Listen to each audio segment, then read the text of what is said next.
We'll guide you through how to get an iPhone out of recovery mode without a computer. If you find this useful, then consider subscribing and liking the video.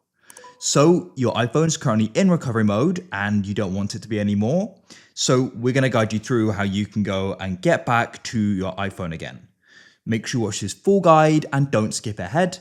Otherwise, you may miss an important part of this. So doing this is much easier than you probably think, and we can actually do it with a button combination, which we're going to guide you through. So make sure you listen carefully. So you need to go and find the volume rockers on the side here. What we're going to do is we're going to press volume increase, decrease, and then tap and hold the side button. I'm going to do that live to show you it. So let's do it now. Volume increase, decrease, and tap and hold the side button. Keep that held down. Shortly, your screen is going to go black, as you can see. But you keep it held down.